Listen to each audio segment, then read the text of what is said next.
मंगल भवन अमंगलहारी द्रवं सुदशरथाजित बिहारी बचन विनीत मधुर रघुबर के सरसम लगे मातुर करके सहमी सुखी सुनी शीतल बानी जिमि जवास परे पावस पानी कहिन जाई कछु हृदय विषादु मनहु मृगी सुनि के हरिनादु नयन सजल तनु थर थर कांपी माजहि खाई मीन जनु मापी धरि धीरज सुत बदनु निहारी गद गद बचन कहति महतारी तात पितहि तुम प्राण प्यारे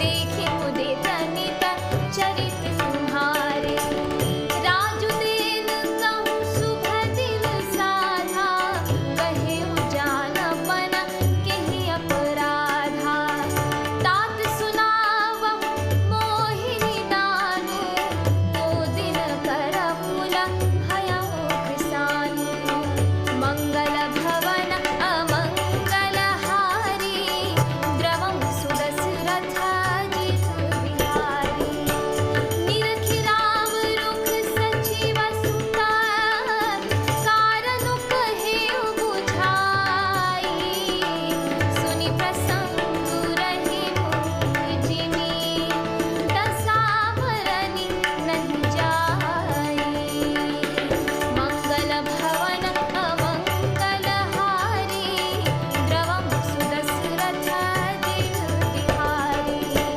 राखि न सकई न कहि सक जाहु दुहु भांति उर दारुण दाहु लिखत सुधाकर गा लिखि राहु विधि गति बाम सदा सब काहू धर्म स्नेह उभय मति घेरी भई गति साप छुछुंदर केरी राखहु सुतहि करऊँ अनुरोधु धरहु जाई अरु बंधु विरोधु कहूँ जान बन तो बड़ी हानि संकट सोच विवश भई रानी बहुरी समुझितिय धरमु सयानी राम भरतु दो सुत सम जानी सरल सुभाउ राम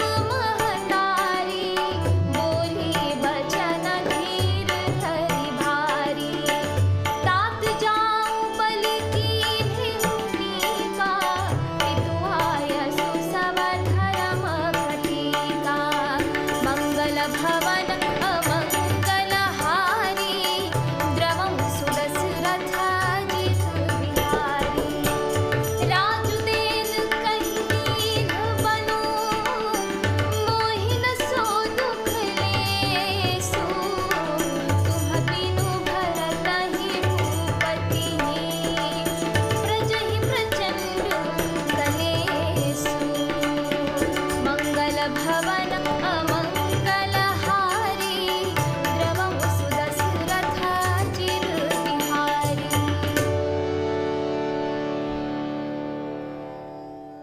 अर्थात रघुकुल में श्रेष्ठ श्री राम जी के यह बहुत ही नम्र और मीठे वचन माता के हृदय में बाण के समान लगे और कसकने लगे। उस शीतल वाणी को सुनकर कौशल्या वैसे ही सहम कर सूख गई जैसे बरसात का पानी पड़ने से जवासा सूख जाता है। हृदय का विषाद कुछ कहा नहीं जाता, मानो सिंह की गर्जना सुनकर हिरनी विकल हो गई हो। नेत्रों में जल भर आया, शरीर थर थर कांपने लगा, मानो मछली मांजा पहली वर्षा का फेन खाकर बदहवास हो गई हो। धीरज धरकर पुत्र का मुख देखकर माता गद गद वचन कहने लगी, हे तात, तुम तो पिता को प्राणों के समान प्रिय हो। तुम्हारे चरित्रों को देखकर वे नित्य प्रसन्न होते थे। राज्य देने के लिए उन्होंने ही शुभ दिन सोधवाया था। फिर अब किस अपराध से वन जाने को कहा? हे तात, मुझे इसका कारण सुनाओ। सूर्यवंश रूपी वन को जलाने के लिए अग्नि कौन हो गया? तब श्री रामचंद्र जी का रुख देखकर मंत्री के पुत्र ने सब कारण समझाकर कहा। उस प्रसंग को सुनकर वे गूंगी जैसी चुप रह गईं। उनकी दशा का वर्णन नहीं किया जा सकता। न रख ही सकती हैं, न यह कह ही सकती हैं कि वन चले जाओ। दोनों ही प्रकार से हृदय में बड़ा भारी संताप हो रहा है। मन में सोचती हैं कि देखो, विधाता की चाल सदा सबके लिए टेढ़ी होती है। लिखने लगे चंद्रमा और लिख गया राहु। धर्म और स्नेह दोनों ने कौशल्या जी की बुद्धि को घेर लिया। उनकी दशा सांप छछुंदर की सी हो गई।